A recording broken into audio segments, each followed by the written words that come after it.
A lot of us, we're all familiar with those kind of youthful mistakes, those doubts you get when you're trying to figure out what to do with your life. Something like that. It happened to the young woman in our story today who just couldn't quite pin down her own feelings. She was just too young, I guess, to really grasp how risky love triangles can actually be. And sadly, this girl, she just didn't get the chance to figure that out. Kaylee Mundy, she was only 19 years old, a second-year student down at Trinity University in San Antonio, Texas. She was in a romantic relationship with a 22-year-old guy named Mark Howerton. But at the same time, Kaylee, she was kind of caught in this tough spot because besides Mark, she was still seeing her ex-boyfriend, Jet Burcham. Kaylee had dated him before, and even after she met Mark, she just, she wavered between these two young men for a long, long time. You can't even imagine, honestly, how fatal this whole reckless love triangle turned out to be for her. On October 29th, 2017, Kaylee, along with her boyfriend Mark Howerton, they went to the annual music festival in San Antonio. While they were there, the two of them, the lovers, they drank some alcohol, they smoked some marijuana, and then, they decided together to make love in the car. After that, the girl, she just unexpectedly passed out. Mark, he noticed she wasn't breathing, so he quickly put her back in the car and rushed her to the nearest hospital. Seemed like nothing out of the ordinary, right? But no, my dears, everything turned out to be just incredibly tragic.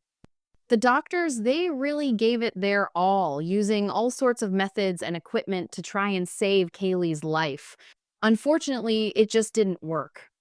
They were forced to declare the 19-year-old cheerleader Kaylee Mundy deceased due to the injuries she had sustained. And man, she had a lot of injuries. When Kaylee's mother first saw her daughter in the hospital, it almost looked to her like she'd been hit by a train or a truck, or maybe even fallen out of a plane. That's how mutilated the girl's body was. There was just practically no spot on her that wasn't injured. When the victim was first brought to the hospital, her condition was just extremely serious. The doctors, they performed artificial respiration at least 7 times, and they actually managed to get her heart going. But, each time after that, it just unfortunately stopped again. Kaylee fell into a deep coma, so initially the doctors connected her to life support systems. The fight for the girl's life, it lasted 2 days, but eventually it became clear that Kaylee's brain was dead. The doctors, they had to inform her parents that there was just no hope for recovery. Because of that, the decision was made to disconnect the girl from the artificial ventilation system. Honestly, this tragic decision, it was just the most difficult thing Kaylee's parents could have ever experienced in their lives. But despite that, her relatives, they insisted that her last wish just had to be fulfilled. Kaylee had always wanted her organs to be donated to save other people's lives in case something like this kind of tragedy happened. Her mother, she was constantly in the ward, and right up until the very end, she just couldn't believe what was happening was real. But unfortunately, it was true. According to the forensic experts' conclusion, the cause of death was a traumatic brain injury. They found that the deceased had a fractured skull and elbow bone, which were the result of blows from some blunt object. Oh, God. And on top of that, the cheerleader's body was just so mutilated that her relatives, they just flat out refused to believe that another human being could have done something like that. It really seemed more like the girl had been in some just terrible accident or, that she was killed by a maniac. In my practice, I've seen a lot of bloody cases, but looking at the photos from that hospital, my blood just runs cold. Unfortunately, I can't show them to you because of YouTube's policy and stuff. This is just a really sad case because at the time of the tragedy, Kaylee, she had just turned 19. She was a second-year student at Trinity University where she was studying public relations. Kaylee was this bright, popular, and really respected girl in the university's female community. She was a cheerleader, she made friends easily, she was sociable, and she just naturally fit into any company. People were drawn to her. According to Kaylee's best friend, the girl was interested not just in studying, but also in building her personal life, and, she enjoyed having fun. Her whole life, it was just ahead of her. Immediately after she got into university, Kaylee, she fell in love with her first boyfriend, Jet Burcham. He became her first, and honestly, her only truly strong feeling that she just couldn't forget. The young people they met in their first year, The guy, he was a talented athlete, and they just immediately felt this attraction. She called him her dream and was incredibly proud of their relationship. However, in her mother's opinion, Kaylee's mom, that is, it was just typical teenage love. The couple would occasionally argue, and their feelings, they'd kind of flare up and then die down with new intensity. By her second year, Kaylee was already convinced that Jet shared her plans for the future, to get married, to have children. But then the girl started to realize that the guy, he just took life too lightly, and he wasn't really thinking about future prospects. When Kaylee became aware of this, she decided it was time to move on. It was right around this time that the girl met Mark Howden. He didn't actually study at Trinity University, but he was visiting friends there. An immediate mutual attraction just arose between Kaylee and Mark. They got along wonderfully and they started dating, but the girl, she just couldn't completely break off contact with Jet. So she effectively found herself in a relationship with two guys at the same time. This, believe me, became her fatal mistake. And what's really wild is that both young men knew about Kaylee's affairs. It was like the girl had set up some kind of competition or like a race where she intended to choose the better of them. But for obvious reasons, both guys were just categorically against Kaylee's experiments, and they tried in every way to get her to make a final choice. But the young people, they just didn't have time to resolve this conflict. Literally a month after the second suitor appeared, the girl ended up in the hospital with injuries that were just incompatible with life. He brought her there in his car around 10:30 p.m. on October 29th, 2017. While the doctors were fighting for the victim's life, the police were already talking to 22-year-old Mark. For this, they took him to the most secluded place they could find in the hospital, the chapel there. According to Mark, the couple spent the weekend at the music festival in San Antonio, where they drank alcohol and smoked marijuana. The police found out that this kind of recreation scenario was pretty common for them. Further, as Mark reported, approximately between 5 and 6 p.m., they went for a ride in his Mercedes. During this trip, an argument just flared up between the lovers. Kaylee confessed that she still had feelings for her ex, Jet. Mark apparently tried to convince her to break up with her ex-boyfriend and stop any communication with his company. Eventually, he managed to calm Kaylee down, and she agreed to think about his words. Later, Mark continued, the couple stopped at a deserted parking lot near a gas station, where they engaged in intimate relations. According to the guy, their sex was rough. He claimed that he strangled the girl, slapped her in the face, but assured them that Kaylee liked it. She enjoyed intense sensations. Despite numerous attempts by the police to latch onto the facts stated by Mark, he steadfastly stood his ground, claiming that everything happened by mutual consent. Was it really like that? Unfortunately, it turned out not to be so simple. Events unfolded not according to the usual scenario. As Mark reported, after sex, he and Kaylee talked for about 5 more minutes, and then the girl started complaining of a headache. But the guy didn't attach much importance to it, attributing it to an excess of alcohol. When a few seconds later, Kaylee suddenly passed out and started snoring, Mark still didn't sound the alarm. He allegedly decided to take the girl to his apartment in Houston because he thought she had just fallen asleep under the influence of fatigue, alcohol, and drugs. At some point, Kaylee stopped snoring and stopped showing any signs of life at all. That's when the young man became worried. Mark tried to feel for a pulse, but it seemed to him that there was none, and he didn't notice any breathing. Only after that did the guy rush to the hospital. Mark claimed to be extremely worried, concerned about Kaylee's condition, and hurried to try and save her life. The detectives who began investigating this incident had no doubt that the girl's horrific body condition was the result of a vicious attack. They interrogated Mark several times, but there was just nothing to latch onto. The only inconsistency that immediately caught the eye was the indication of where the car was located. At first, Mark reported that he and Kaylee had spent time at a gas station, and then he admitted that they had driven to a deserted parking lot behind it. But in general, these details didn't compromise him in any way. The guy didn't confess to the murder, and there was a lack of concrete evidence against him. So Mark was released without being charged. Although, of course, he remained the prime suspect. After all, no one believed his story. It was obvious that the girl had been brutally abused before her death. The situation changed radically only after 3 months when the full report of the forensic expert arrived. In the opinion of the specialist, Kaylee died as a result of blunt facial and head trauma.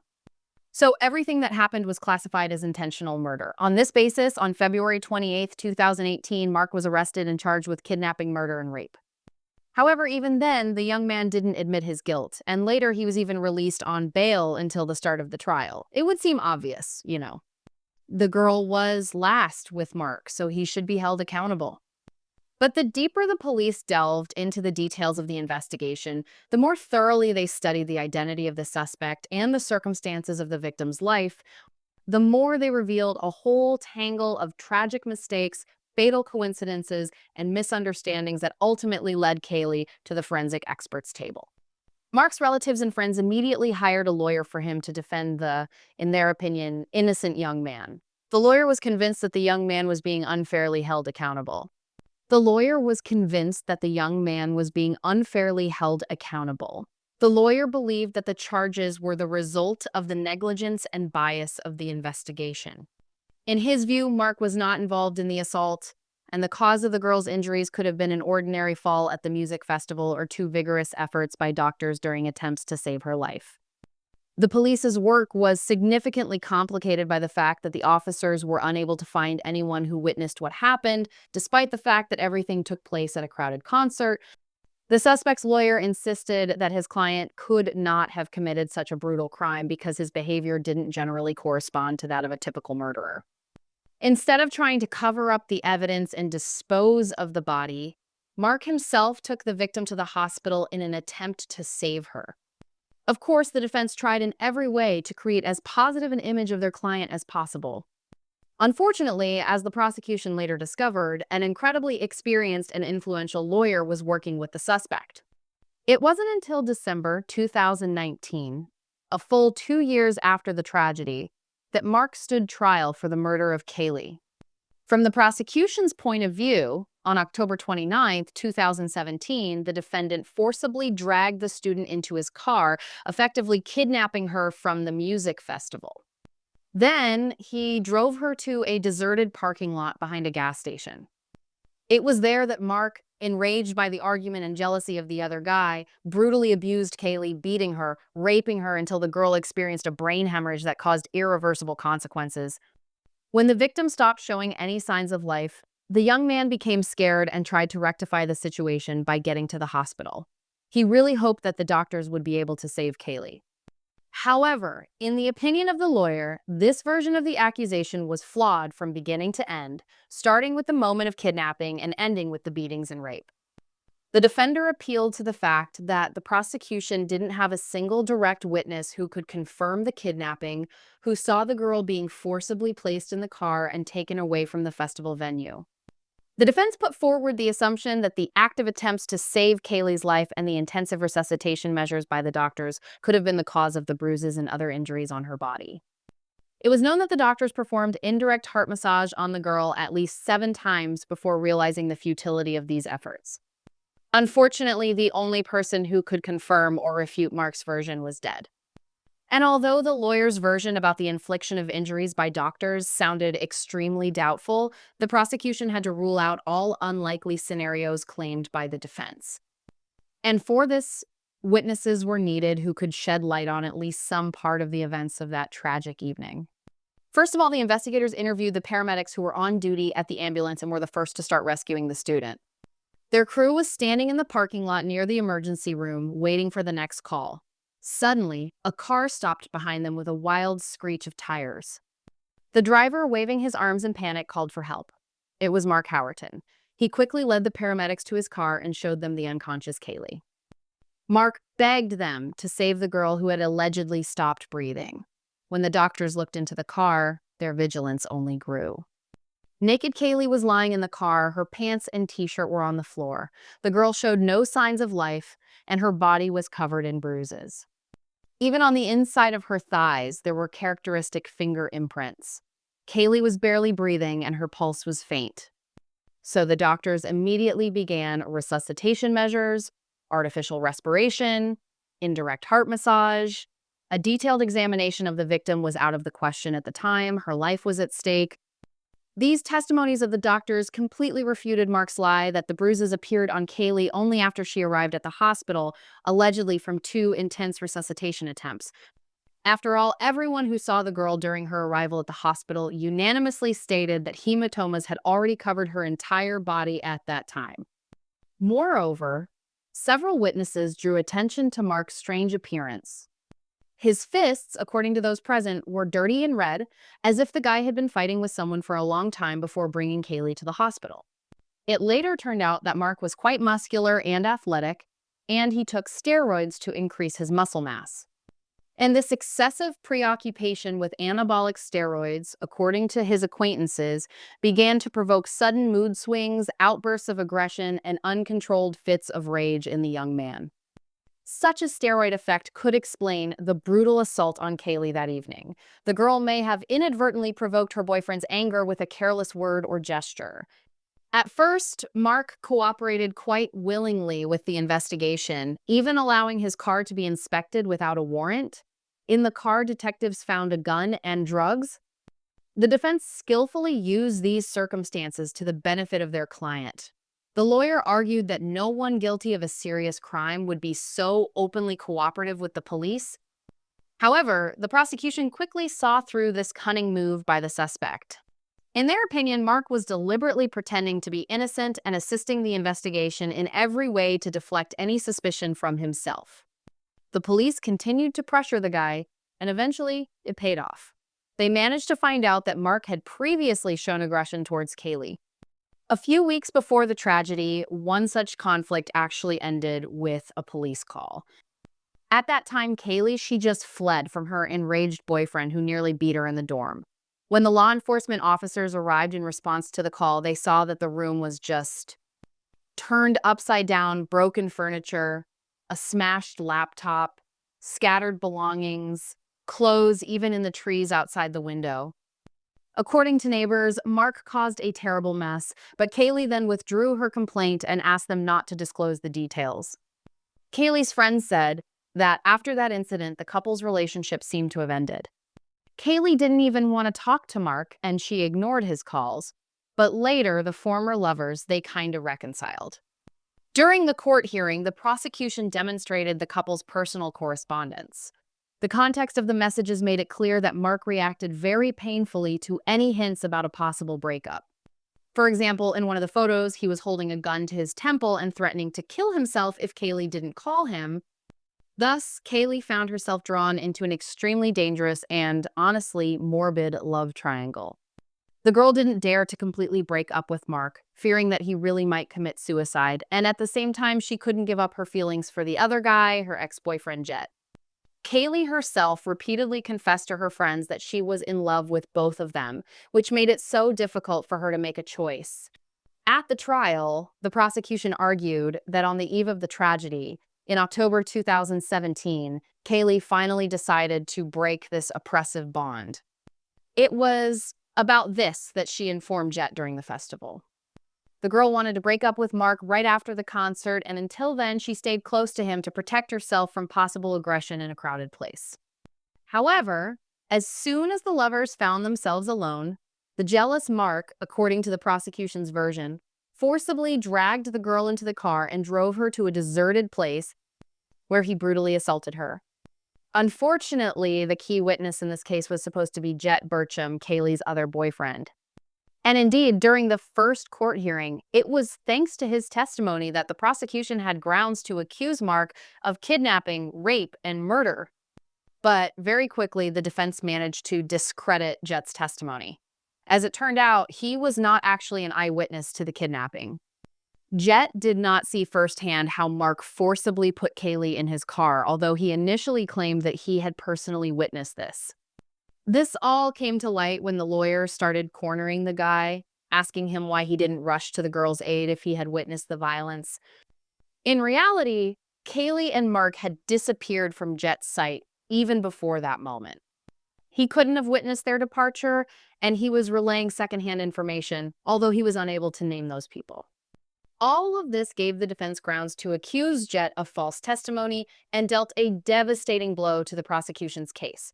Their main witness now looked extremely unreliable, which undermined confidence in his words. In addition, during the trial, photos of drugs, suspicious contacts, and correspondence were found on Jet Burcham's mobile phone. This gave grounds to suspect the guy of drug abuse and involvement in drug distribution. It later turned out that at the time of Kaylee's death, her ex-boyfriend was on probation. He had previously been arrested for selling marijuana, and among the youth of San Antonio, Jet had a reputation as a well-known dealer. The defense conducted a harsh cross-examination, and at some point, Bertram began to evade answering questions, citing his constitutional rights.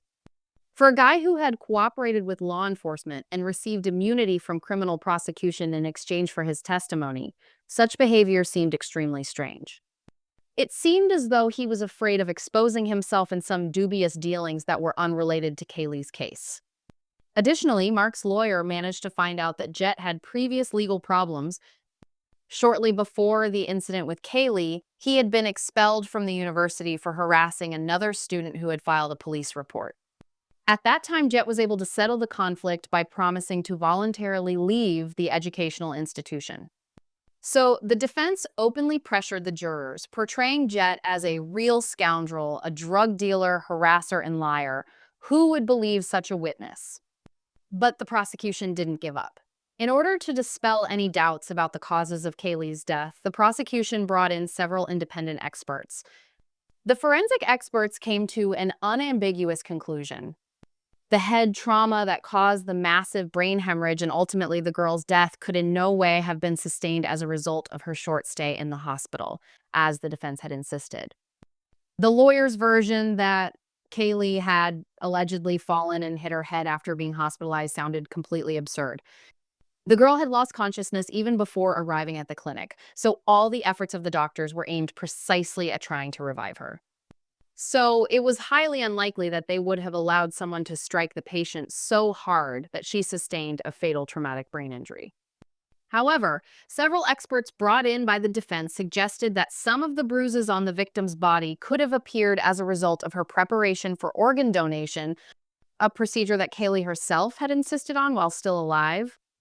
Based on data about the nature and location of the injuries, forensic experts used three-dimensional modeling to recreate the circumstances of the attack on the girl.